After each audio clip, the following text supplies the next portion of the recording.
Hello, welcome to the Emotionally Focused Therapy Podcast with your hosts, EFT trainer Michael Barnett and EFT supervisor Michael Preston. Together, we will be exploring the art, heart, and science of EFT. We're excited to bring you this first season of the EFT podcast Foundations, where Michael and Michael will be breaking down the fundamental elements of EFT. All right. Welcome back to the Emotionally Focused Therapy Podcast. As always, my name is Michael Preston and joined by my good friend and co-host, Michael Barnett. How you doing, bud? I am good. I'm good. Glad to see you.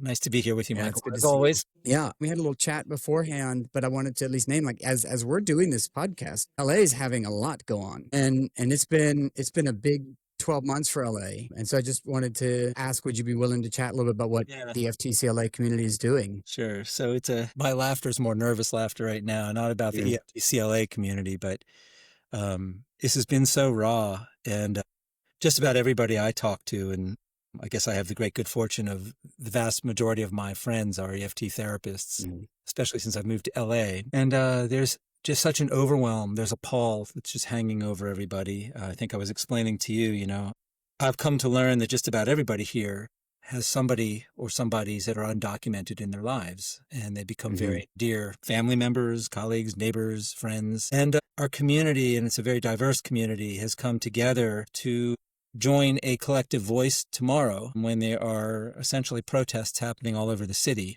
And because people live in geographically very dispersed places throughout this city, it's kind of hard for us all to get together in one place. But the vast majority of our training team, and that it's a huge training team, will be showing up tomorrow in a unified voice and really walking the talk of being very sensitive and speaking out for support for the most vulnerable human beings. I don't know, I don't want to politicize this, but I do want to speak to the values that it really feels like we are genuinely walking our talk in the world and coming together to really hold dear what we believe in terms of just basic good human decency and values about caring to see all identities and holding them equally as best we can. It's both a heavy-hearted weekend and a space that I feel just very privileged to be a part of. This wonderful group of people who are willing to stand for what they really believe. And it's very congruent with our model. And we often say, you can't really separate the self of the therapist from the self of the person, right? Yeah. And so it's really nice that we can come together and join and hold this together and unisolate it and have a voice for something that we really believe in. And I appreciate everything that your community is doing. I'll say my time with the LA community has been really amazing, and I'm looking forward to having some time with you all later this year. Me too. But what I've always appreciated is coming into trainings, and you all were really explicit that this is not a value-free community, right? It's not just anything goes here. We're going to value the human. We're going to value the person. All identities, all walks of life are welcome, but also an intentional expression that coming into this community, being part of this community, is an acceptance and an expression of a value that all walks of life, all people of all genders, of all races, of all orientations are welcome and seen as valuable, honorable members of our community and of our society. And so when you say oh, we're kind of walking our walk, I'm going, no, this is you walking your walk. This is a value that you all have held and really putting your feet on the pavement with it. And so I've always appreciated that about LA's explicit approach to that part of their work. And I know many communities are also finding their way to be explicit about their commitment to that work. But I just wanted to mention it because we were talking about it and I thought it was really cool what y'all are doing. Thank you very much. I feel very, very honored to be a part of this community. Well, and I'll just say, by the time this is coming out, this is not going to be next weekend, but it's, I think it's worthwhile noting, right, the work that y'all are doing there. Thank you. I really appreciate making mention of that. It's really meaningful. Good. Well, with that, let's turn our attention. So today we're going to be shifting gears here to walking through stage 2, use of the Tango, and the framework, again, how the EFT therapist is using it is that's going to come in a later episode, but what we're doing, kind of where we're going, and a way kind of that scaffolding to get around the Tango, that's what we want for listeners to engage with today. But we're going to start in kind of an odd place because we're not going to start with move 1. First of all, we're going to start with the framework to begin to help therapists meet the goals of restructuring bonds in stage 2. So that's kind of the first question, which is a big one. But can you give me, those like 3 to 4 pieces of like the boulders in this thing that people can go, okay, this is what we're doing in terms of our work and the Tango in stage 2? Sure. Would it be okay if it kind of took a step backwards and just talked a little bit about de-escalation and then how that's a prerequisite? Okay, cool. We've talked about it in previous podcasts. I don't want to be redundant, but at the same time, I think it's worth noting. And very honestly, for me, this was maybe one of the biggest epiphanies I've ever had in the model. And it's a simple one. And I could say, like, what determines whether we're in stage 1 or whether we're in stage 2? And if people are not de-escalated, if the cycle has them and they don't have a cycle, then I know the work I'm going to be doing is organized around stage 1. And just to clarify a misnomer, I think it's very obvious when we're in one stage or the other. In other words, I am going to wait till couples are coming in and saying consistently over the period of a few weeks, we're doing well. It's not that we're avoiding the cycle. We actually are doing well and we hit a few bumps. And we found our way through it. We've been using what we learned in therapy, and we slowed down and we had a conversation, and we made sure to understand what the impact of our reactivity was on one another. And once we felt really connected again, we could take on the topic that was kind of challenging us. And they come in another session and they say, we're doing well. And it wasn't for lack of being challenged. So I usually wait a few sessions and I'm thinking this couple is very stable now. They are able to both understand in an embodied way their cycle and they can exit it on their own. They get their emotional experience and they get their partner's emotional experience and how it drives what you see on the surface, that reactivity. So once we know that, and I'd like to say this to all the EFT therapists out there, we've accomplished the goal that the vast majority of other marriage and couples therapies focus on. And that is how you help people shift out of conflict. And so the reason I'm saying that is because, of course, in EFT, we're using people's emotional process to make sense of what you see on the surface. And so the goal of how we use the Tango toward organizing and then engaging emotion and then making that interactive and changing the dance, it's all by the use of emotion and how we see attachment-oriented emotion organizing the negative system, right?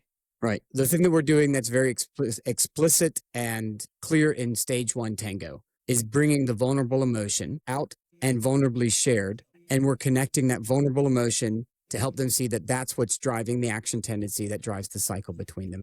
Exactly. And it is an interpersonal process. We know that they're just people who long to be connected, but we also know that the problem that's keeping them disconnected is this dynamic that they have co-created unintentionally over a long time. It's gotten habituated, right? Lots and lots and lots of reps to the point of where people are so close to the forest, they don't see the trees. This thing is just a default pattern. So the EFT therapist moves into that and then helps people elicit that. We put our heads together, therapist and clients, and we discover this together and people have an embodied experience and now they can exit it on their own. And it's clear then we have now set the stage for the foundation for doing very, very deep intra-psychic work, right? Now we get to help people become antidotes for one another's very deep historical wounds that more often than not predate the relationship itself. So stage 2, it's a very different animal. The goal is different. What we're using emotion toward is different, although we still have the process of the Tango, just what is contained within each move of the Tango is a little bit different because the goal toward what we're accomplishing in each stage is very different. Yeah? Yep. Okay. Got it. Cool. So that's really... I'm with you. Because there's the framework. And I just remember having a light bulb go off one time. And this was back in the day when we didn't have the Tango. And what we had is the steps. And maybe this was my own lack of awareness, but I kept trying to fit in therapist process to the steps. And it just was, I couldn't do it very well. But then I had this, now I see we're really aiming. Like it used to be the confusion of the emotional meaning of move 3 and how is that different from the emotional or step 3 and how is that different from the emotional meaning of what happens in step 5. But when I understood that really the goal of each stage is extremely different, now that people can tolerate emotion, now that people have an incredible awareness of their own underlying emotional experience and their partners, and now they can very competently lean in and share interactively their distress in a vulnerable way, we can now move and set the stage for how EFT helps people heal one another intrinsically, right? That's just the backdrop. Well, I think what's helpful is I could think early on in my EFT journey, people would say, I don't know if this couple is in stage 2 or not. And that's what you're naming here is going, actually, the couple isn't in stage 2. It's the goal and the target of our work that tells us we're in stage 2. It's the therapist's target area that it changes. Not the couple may be ready for stage 2, but the therapist's deliberate work to change the focus and do something very different with the tango, that is the work of stage 2. And so you're saying as you start to note they are de-escalated and ready and they're stabilized, then you shift the focus of your work, and that's what defines now they are in stage 2 because you, the therapist, made the shift, not the client Exactly. And himself. we've kept our eye on the fact that they are de-escalated. Right. They're very stable now. It's kind of like the Tasmanian devil that used to be the cycle isn't going to come in like a wrecking ball once we start really deep intrapsychic work and bringing people's working models up. We trust that they get that, and we trust that we can kind of help people get back out of it should it rear its head. Great. Cool. So that's a little bit of a recap there. I'm really excited to share with you all an opportunity starting in February. If you are newer to EFT, maybe you've just finished your core skills, or you've been here a long time and you find yourself not knowing your way around the tango, and in session you can't remember where you are on that map, I want to invite you to join a small group deliberate practice for the EFT tango. This is a 10 meeting supervision focused on each move of the tango. In this group, we will discuss the moves of the tango, and then we'll watch a live session example of that move in the tango. Then we'll have time for role play, and I'll join each group to provide feedback for your role plays, and I'll be there every step of the way to help guide you into a deeper understanding of the tango and a more confident way of working through it. I hope you will consider joining. Visit www.michaelprestonlpc.com/tango for more information. So now if we can move into helping our listeners understand how the tango provides a framework for facilitating stage 2 change events. And kind of starting in that place of, you've always said this and it never stops ringing in my head because I've been hearing you say it for so long, is it's all about the reach. It's all about the reach. It's all about It's the all reach. about the reach.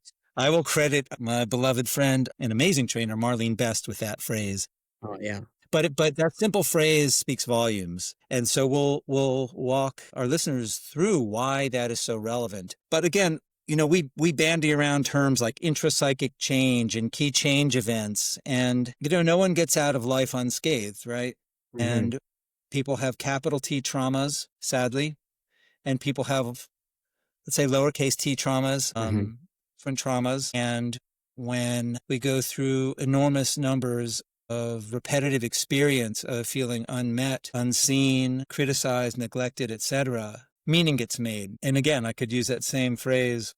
We're so close to the forest, sometimes we don't see the trees, but we all carry some degree of a felt sense of our lack of worth, deservingness to be loved and respected, our trusting that when things get really difficult or we're really having a hard time, that people would even care to be there with us in those moments. And we're making meaning of the way particularly significant others, caregivers, even culture responds to us in the world. And we take a lot from that. And sadly, when there is a lot of pain and negativity around those things, it puts an enormously low ceiling on anybody in terms of feeling alive in the world. And so I say this because I think the heart of psychotherapy to begin with and psychology to begin with was how to help people heal. It's like the therapy of the psyche, right? So sometimes, for example, I could morph into talk about, like in addiction, people often talk about the disease of addiction, and I won't go down a big road, but I have a hard time with that. But what I can say is I think there is kind of a malady of the soul. And I think we all know a thing or three about that. Again, no one here gets out unscathed. And we're going to have these incredible longings, also incredible fears, that the very thing that just has haunted us and maybe placed this low ceiling on us is now playing out with a person we've made a commitment to and we've chosen. We don't choose our families. That's right. But we've chosen our partners. And I think that can make the pain exponentially more profound. So in stage 2, we start to elicit this intrapsychic distress that has been around for a lifetime usually. And I say that in a very specific way because now we're using EFT, a couples therapy of all things, to do incredibly deep work and elicit partners to be the antidote for what their other partner or partners have been through for a lifetime, right? So we're really leaning into the significant other's access to people's neural networks, right? We're really utilizing attachment in a very profound way. So there's a backdrop. I appreciate that. So how do we use the tango is your question. How do we Yeah. bring it alive? And I've always been blown away by this. This is nothing short of total genius on Sue's part. So you and I were kind of riffing about this before we started, but I said, the way I've weirdly made sense of how to talk about the differences of the moves of the tango in stage 2, especially compared to stage 1, I found myself starting at move 2. And the reason I was thinking is, what is the crux, the core of what we're doing in stage 2? How do we create the intrapsychic change? I love your question. And so we are going to be really rolling up our sleeves and getting in the trenches with people in move 2 in both stages. But what we're really looking at here is, how do we find a way to elicit people's working models? How do we find a way to do that? And that has been like the big conundrum in psychotherapy, period. Because can I pause you for a second? Yeah. Yeah. Real quick, just so we can make sure that as people listen in, a working model, right? Yeah. We have working models of self and working models of other. And so when you say elicit a working model, you are talking about the way in which they can see themselves in the world and the way they see others in the world, as whether or not people are safe or whether or not they are trustworthy, whether or not people can see me and see me as good, or are they going to see me as broken and defective? When we say working models, just in case people are showing up here going, wait, what's a working model? Just a little nod to these. This is the thing that we're going to say a lot. Yeah, it's really important. So we want to pull those in an explicit and deliberate way into the therapy room. Yeah. And we want the person that we're working with, whether it's the withdrawal pursuer, but the person we're working with at the time, to be able to explicitly begin to talk about the way that their felt sense of safety in self and with others was organized for them internally. That's exactly right. And this is the stuff that is so distressing that people often disown. It's often outside of people's awareness or even outside of their consciousness. So eliciting these models, or like in psychodynamic terms that people often talk about character structure, to really get into that, it's very difficult work. Yeah. It's really, really difficult work, and we have to find our way into the limbic system. So move 2 in both stages does that. It gets into the limbic system. And so what is it that we're really working with? And so how do we pull these working models up? Well, in move 2, we are starting to help people organize what we would call attachment fears. And again, that's another term we could bandy around, but there's something very specific that means. And when we are seeing attachment fears alive in the room, if we're working with one partner and that partner, in spite of having done dozens of enactments in stage 1, we have created a moment where that person is heightened and they cannot lean in and share, right? And that is a key moment. And the EFT therapist knows in this moment, it's not because of their inability. They're totally capable. Sure, they've done it before. So many times, right? Yeah. We wouldn't be in stage 2 otherwise. But here they're bumping into something that prevents that. And what we know is this is the key moment in psychotherapy. They are bumping into their working models. They may not have language for it. So that's where this is a brilliant move. We set the stage for a reach. And almost paradoxically, we're hoping they can't do it. That's right. Because when we look at the block and we ask them, what gets in the way? You're saying in this moment, you feel so much pain and so much distress, but you could never tell your partner about this. And you might say, that's the saddest thing I've ever heard. What gets in the way of that? And they might say, nobody's ever been there for me. Why would I lean in? And we're hearing a working model of other, right? And so when we start getting into no one's ever been there for me, people's histories get opened up. Some of the pain that has been driving actually the deepest parts of the pain that drives the cycle are showing up, even though we're not working with the cycle. So move 2, we are starting to work with attachment fears. But then now the question would be, what do we do in move 1 that takes us there, right? Right. How do we help people begin to get into that level of like naming things in a very intentional, explicit way? And I think it's such a difference between stage 1 and stage 2. Oh, it's so different. It's so different. It's no longer about the system. It's no longer about the dynamic or what happens in interaction. We're not trying to make sense of the action tendency anymore. They know that. Right. But now we're doing the deep dive. That's right. Doing the deep dive into how people have been impacted by the deficits, emotional and attached deficits in their lives, or worse, traumas. Good to mention, right, that this move, so different from stage one. We're not focusing on that action here. We're really pulling that working model forward. So from there, let's take a step back and go to move one. Yes. What is the therapist? So he's starting their session, she's starting their session, they're starting their session, and the therapist is going, okay, it's time to get to work. I'm going into stage two. I'm going into move one. What are they looking for to help move them into that next move two that we just discussed? I just like the word. I'm going there. I'm going. I'm all in. Much like in move one, in both of the stages, the therapist brings kind of a working knowledge, an a priori knowledge. In stage one, an a priori knowledge that the thing that is the problem that's getting in the way of connection and creating distress is a system, is a dynamic. So now people have de-escalated that. They have a cycle. The cycle doesn't have them. And so now the therapist brings an a priori awareness. I have to start doing intrapsychic work. I want to move toward key change events, and I'm going to sequence them. I want to sequence them with working with the withdrawer first. So I have to find my way to the withdrawer, and I have to find something that is a very relevant, potent, potential thing to help really heighten them, because I have to move them toward that moment where they won't be able to reach. So sometimes people come in, it's a very challenging moment because they're going, we're doing well. You know, we're connecting well. We're not arguing. We are finding ourselves like in these meaningful conversations when we have a dust up with each other, and you're like, oh my God, I don't want to take them off this nice space. Them in the store, right? Like, what kind of masochist am I? I remember being in core skills. And you started to talk about this. I remember we were sitting there talking about this, and somebody in the room said, wait, so how bad does it feel to take happy people and basically go, cool, we're gonna make it worse, right? We're gonna go backwards here, or seem like we're going backwards. But I remember a phrase that kind of popped into the room was you said something like, you might be reflecting this positive thing with them, and then you might say, but I know it hasn't always been this way. Yeah, right. That's right. And it's even the way that you say that, where you just tell people in your own tone, even like, we're shifting because everything is good. And in fact, you were saying earlier, we've met the goals of other therapies, but we've often met the goals that our clients brought in. That's right. They've met their own goals. And now we're going into a deeper work. And so what we begin to say is, yeah, it hasn't always been this way. And now we're looking for, so you got to help me here with this part. You start getting them out of that movement. You kind of say, hey, it hasn't always been this way. And now you're going to start looking for, I think you've called it the emotionally salient experience in their life.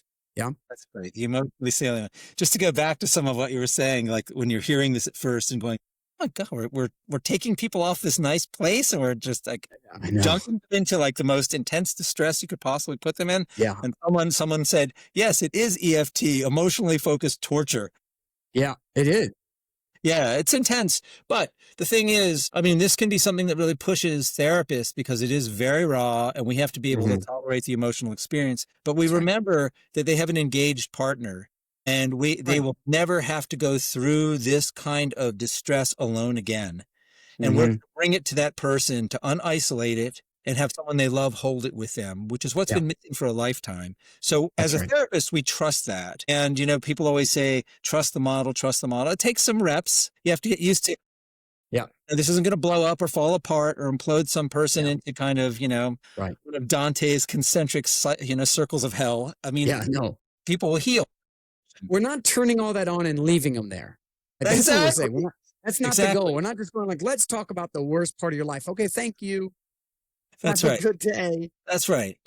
That's right. So we're bringing their partner to that place. And, you know, there's a silly cliche, but, you know, the cliche is you've got to feel it to heal it. And so we're helping people get to these parts of self that they can barely tolerate themselves, pieces that are disowned, pieces they dislike or despise, pieces people feel so ashamed of.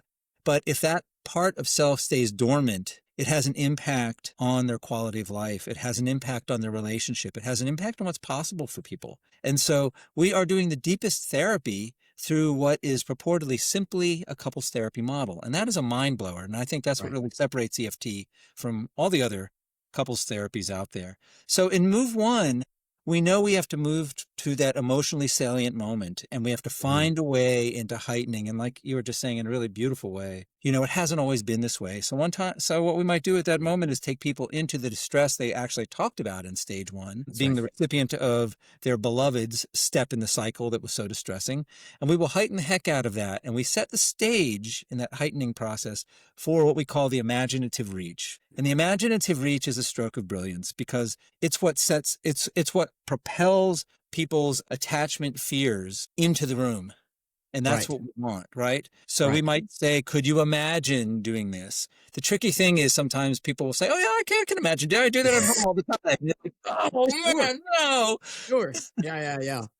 And you're like, yeah, no. But we have to go with that. Yeah. So sometimes we'll say something to the effect of, you know, what's gotten in the way over all this time then, when that comes for you to lean into your partner. And then people start talking about their working models, and the therapist pivots then, because what comes up when we talk about that block, that is the beginnings of people beginning to put language to their working models. We're making the unconscious conscious.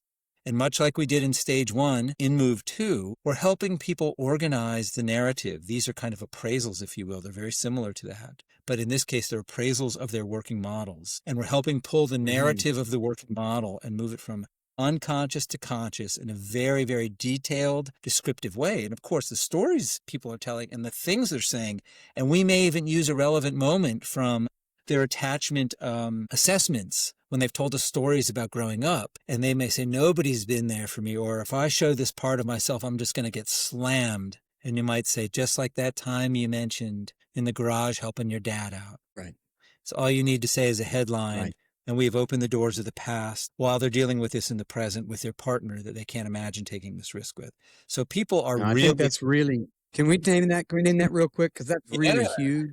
Because it's such a clutch moment where you just said we open the doors to the past, but we don't walk through that door, because that's not like, we don't do a big deep dive into families and things like that in EFT and in this stage of therapy. We get a sense of it in our assessment, and that's really when I do a bit more of that. And so as I'm moving, I'm even thinking practically as I move into stage two, if I'm doing withdrawal re-engagement, I go back to that individual meeting and I read through my notes, right? Because that's where I get my headlines from, because it's been a while. Right. Yeah. But then I like the way, because this is how you presented it in Core Skills. We use those moments as like newspaper headlines to begin to kind of stoke those memories and those experiences and open the door and allow those experience, the felt sense of those experiences of being left alone, of not having a caregiver. We don't open the door to go into them. We open the door so they can come into our room in the present moment with their partner. That's beautiful. Right? So that's really huge. Yeah. And I like the way, because I had never heard you say, and I've heard you say this 100 times, but I never heard you say we open the door to them, but we stay in the present. And I like the idea of opening the door and letting them come into this room rather than we are going into that room. That's huge. That's a great way of putting it. Yeah, that says really clear. And sometimes we open the door and they come into the room, they do start telling more of the story, right? So they may really go into that. And what we're really paying attention to is the meaning, the relational meaning of those moments that amplifies. For example, you know, someone that is seeing me vulnerable will just slam me, or someone won't want to be there for me, or whatever that might be, right? We're going to amplify that moment and really do our best to engage that. So in other words, we'll help people keep expanding the narrative by using the basic skills that people have been well trained in since the externship. And as we get people really heightened, we want to bring in that imaginative reach. What would get in the way, right? And so people are really held in this really, really crucial moment where their attachment systems are really activated. The attachment pain and distress is up and running, and also the longing. We say, what's kept you from leaning into your partner? Could you imagine taking that risk? We're planting in a seed of attachment. We're seeding attachment right there. And we're trusting, we're speaking to something innate in people, the longing to take their distress to someone who is going to be with them in a meaningful, loving, comforting, you know, helpful way. So that's how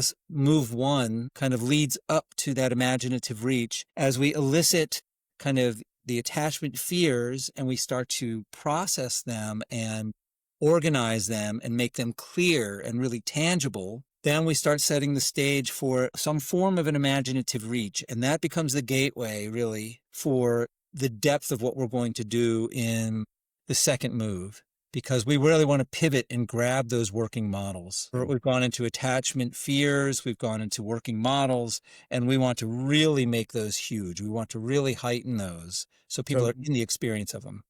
Okay, so I want to follow with you here. Yeah.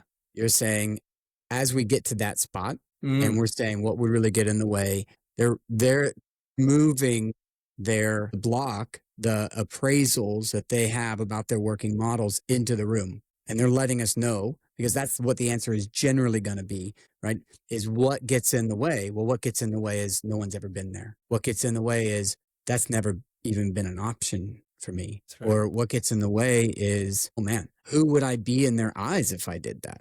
Yeah. Do you remember you and I had the privilege of working with one of your couples that I show at the addiction training, and he turned to his wife and he basically was the echoes of a very abusive family. And he said, you will never amount to nothing. Yeah. Yeah. Right. It was just his tone was so just like there was so much vitriol. Vitriol. Yeah. It was intense. So that's the kind of stuff we're moving people into. And again, it's really hard because we know we're putting people in touch with the suffering that in order to psychologically survive, they've had to put that way away to the point of where they don't let themselves even know it's there. But here we are, we know it's hindering them, and we know it comes out in their relationship. And we're also using the significant other to, again, bring that up and also be a source of healing. So in move 2, we're helping people expand those kind of meanings, and we're putting people really in touch in an embodied way with the feelings, a very visceral experience of that, in order for them, as they're really, really feeling all of that, to be able to lean into their loving other or others and feel held and not have to hold that alone. So it's a really big deal what we're doing right there. So as I've kind of tried to really think through the details of how I'm moving through the tango, that's what I will be trying to do in move 2. And I wanted to talk about move 2 first, to offer a context for what we're setting the stage for in move 1 and moving forward. Because essentially you're saying the target is in move 2. And so we want to look, we've talked a little bit what that target is, and we're going to really then blow that up in the room. That's right. And then we went back and we kind of talked about, okay, how do we get to that spot? So I want to take us into move 3. Yeah. Perfect. So we've talked a little bit about move 2, what that target is, how we use move 1 to get there, and then move 2 using all the skills and interventions we do in the normal move 2, just with a different target. And then move 3. Now we want them to turn to their partner. And this is where it gets really hot in the room. Exactly. Right? This is where it gets really hot. And just as an aside, I'd like to say people have done really, really solid stage 1 work. I know I stay there for a good while to make sure people are really stable before moving into stage 2. There's very little reactivity on the part of the recipient of these enactments. Right. Sometimes there are unprocessed attachment injuries and they rear their heads in stage 2. Right. Other than that, more often than not, people are very receptive. They're seeing parts of their partner. I had one guy say his partner did the first reach in stage 2. And I said, so what was that like to hear from him? And the guy said, he put his hands in like about 3 inches apart from one another. And he said, you spend your whole relationship being like this close. And then he put his hands together and he said, but you never get here. So you're kind of here now. And he goes, yes, I feel here now. So the recipient has been longing to be available to their partner. They've been longing for their partner to show more of themselves. It's even a moment to feel really needed. And oftentimes pursuers feel so unneeded by a withdrawer who stays very, very contained and buttoned up. So all of a sudden they're leaning in a way and sharing parts of their vulnerability and their self that is so meaningful to their partner who's the recipient of this enactment. Yeah, I love that. No, that's such as we're naming this leaning in moment, what we often find, right, as we do that move 2 and we get to that moment we tell them to lean in and share with their partner, this is where we really expect them to say, no, I'm not, I am not going to share this with them. And this is where I think a lot of people have a hard time with how intense it is in EFT, because we're tolerating the most tolerating of emotion that you've probably done in the work with this couple is happening in this moment. And we've knocked them essentially outside of what they feel like they're capable of doing. And because we're touching into the place that says, no, right? It's not going to happen. And if I turn to now, even though I've just said all of this and it's still the wildest thing to me, because even though you've literally just said all of this to me, like 1 foot from your partner. I ask you to turn and look them in the eyes, and something in your body goes, nope, Yeah, I the really stakes can't are do that. high. Right? The stakes are so high, right? Because maybe this awful stuff played out in my family. Maybe it continues to play out in my community or in this culture. But you know what? I chose this significant other, and that's the end of the line. And if I reach this doesn't go well, I'm screwed. Right. There's no more safety net.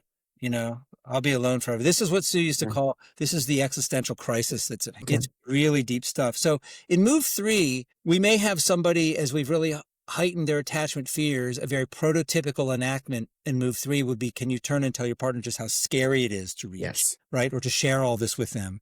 And as they begin to share their fears, it really pulls the partner toward them, right? So that's one prototypical move. Now, if we've spent time in the key change event process, and of course we work with one person almost exclusively through their key change event experience. And I used to think a key change event was like one and done. It's an event. It's one session. We're done. Boom, boom. Let's move to the next. That's not what we do. It's a process, and these risks and expanding the fears embedded in attachment fears and bringing the working models forward, it takes time, and it plays out over sessions. Stage 2 is only 30% of the entire course of therapy. It's a shorter stage. So when we have people lean in that way and a partner responds, it's a very powerful moment. Another very prototypical enactment that we will only do in stage 2 is when people are really heightened and they are really in the distress. I call it the agony of their, like Pandora's box, the agony of their working models. We will ask them for their attachment needs to be met. What would you need in this moment from your partner to feel loved, to feel safe, to feel like you belong? That's right. Right? To feel whatever it might be. It's very apropos to the moment. It's not kind of a rote formulaic thing, but you're noticing what the person might need.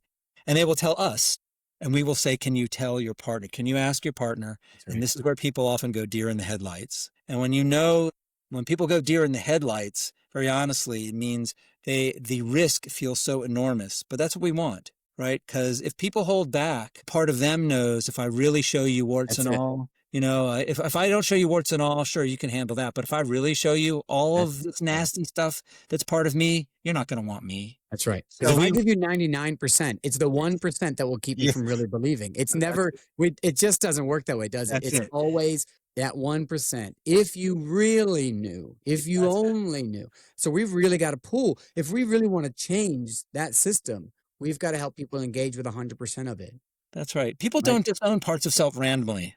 No. Right. It's really intense work. So we want to really do our best. Like the 2 skills we bring forward are using our alliance incredibly well and having built that over time and really heightening well. Apparently you have to keep a person heightened 60-something% of the session to have an effective key change event. I think that was Jim Farrow's research and Brent Bradley's research. Which tells you you're doing a lot of this work in your session is a lot of it's in move 2. Yeah, a lot exactly. of it is staying there and staying there and staying there. And then I've found everything else happens pretty quickly after that. It just starts cascading, right? You send it over, they share, they turn, or they say, absolutely not. I cannot do that. What would you need in this moment? Or, hey, can you share just how scary it would be, right? And it's funny because when you do share how scary it would be, they turn and they say everything that they said they couldn't say anyways, right? It all comes tumbling out when they start talking about it. Yeah, that's right. That's the beauty of it.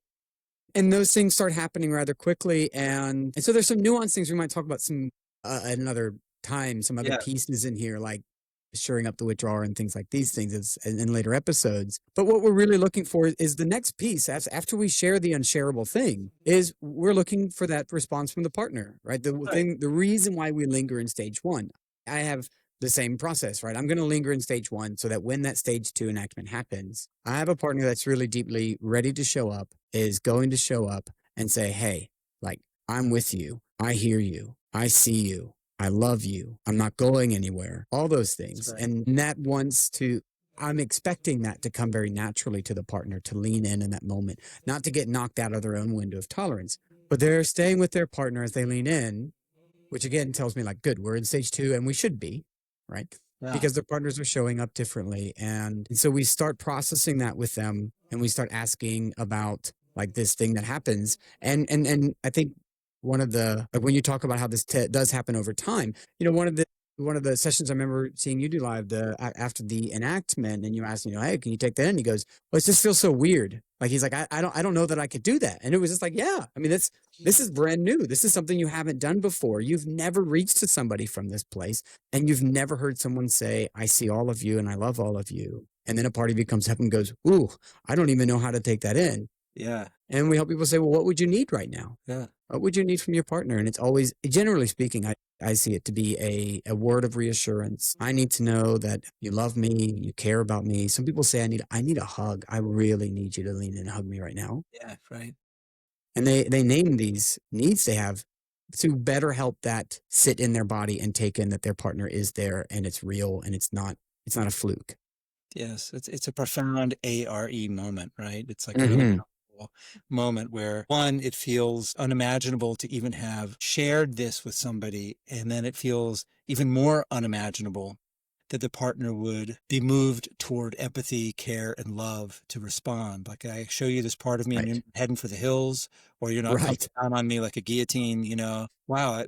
And that becomes the moment that, if we talked a little bit, like very briefly, about neuroscience, that creates a moment of neuroplasticity called the mismatch moment. Mhm. Now we are creating limbic revisioning. I know that Catherine Ream likes to talk about that a lot. And we have held this one expectation and assumption or presumption about Mhm. never being able to share that. And if I ever did share something like that, it's going to turn out really poorly. But this way that I've held myself cannot, when I compare it to what's happening in this moment, there's mismatches. They both can't be true. And because Mm. people hold their significant others with so much respect and such high esteem, they are such unique human beings in their scope of life, that when that person responds with empathy and that person responds with love and care, it changes people's experience of model of self. I must be Mhm. lovable, man. Holy cow.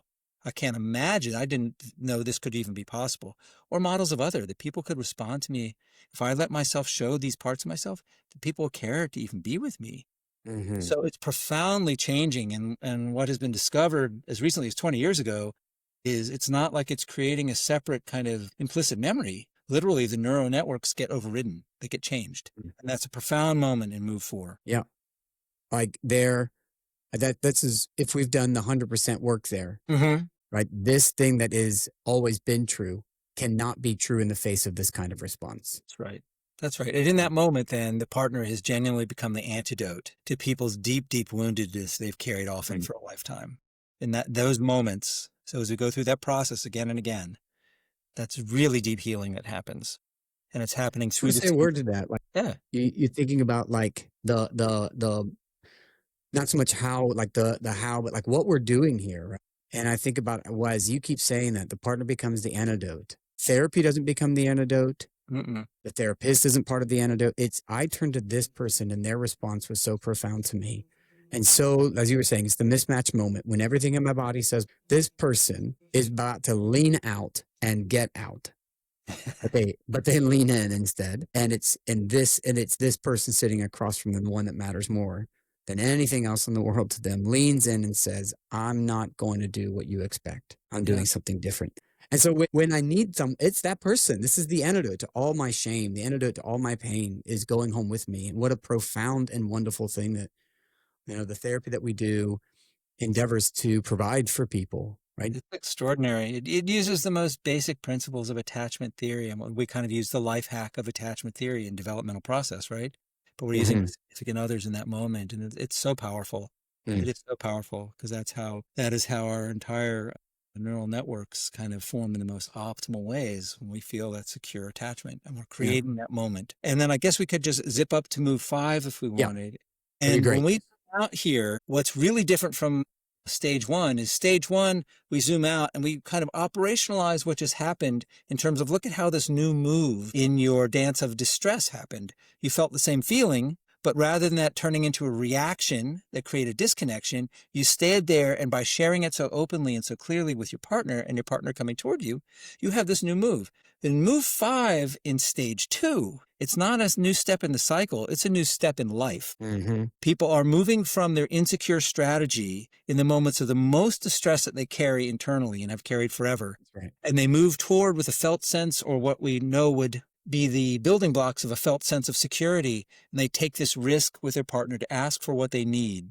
This is what we mean when we ask for people are asking about their attachment needs to be met. And this is what is transformative. So people are taking these new moves in their lives to not have to hold that by themselves and trust that someone could possibly be in that with them and hold that with them and isolate that and love them in spite of or even with all of this, right? It's profoundly life-changing. So we kind of speak in a way that really focuses on, look at this new step of your whole life. You just kind of spoke the unspeakable and you experienced the unimaginable. This is a new transformative moment in the story of your life. Yeah. Well, I think the language I've heard around it and think about it is this is people's earning security. Yeah. There's the many that get given security, which is obviously the optimal, right? But this is the moment people are leaning in, and we're holding a zoomed out view of what the work that they're doing and the way that they're leaning in. We worked for it, we worked hard for it, we leaned in for it, and it's ours now. And we get to carry forward this earned sense of security in our relationship. That's right. Yeah. This has been a really helpful conversation just to kind of think through some of the differences between these two. We hope that this conversation has helped you begin to say, I understand the new target and the new mission that I'm on, and that is deliberately different, but also that you have a better sense of how the tango works around those moves in stage 2 as opposed to stage 1. So as always, it's been a pleasure just to chat through this with you. I love it. I love talking about this stuff. There's some nuggets in my head that I've taken away today just from our conversation. That's great. I hope it's helpful to other people too. I know personally on my own journey, I carried so much confusion about the stages and how do you know what stage you're in and what am I supposed to be doing? And I really hope that this has helped people be able to see the map of what each stage is about and what we're doing in each stage and how we apply the tango from our last podcast to this one in stage 1 and then today's conversation in stage 2, because that was really illuminating for me. I found when I could really understand the map, I understood where I should go and how I should be proceeding. And of course, it takes time for our interventions to become more and more nuanced and refined. But the map is a great scaffolding. It's a profound foundation to work from. Absolutely. Well, again, stay tuned for more great EFT chats. We look forward to seeing you all in 2 weeks. Bye now. Everyone. Bye. Thank you for tuning in to this episode of the Emotionally Focused Therapy Podcast. We hope this podcast is an encouragement for your EFT journey, bringing clarity and understanding of EFT to your work. Don't forget to subscribe on Spotify, YouTube, and Apple Podcast. To learn more about training with Michael Barnett, go to www.michaelbarnettlpc.com. To connect with Michael Preston as a supervisor, go to www.michaelprestonlpc.com. Tune in again next time to hear more of this great conversation.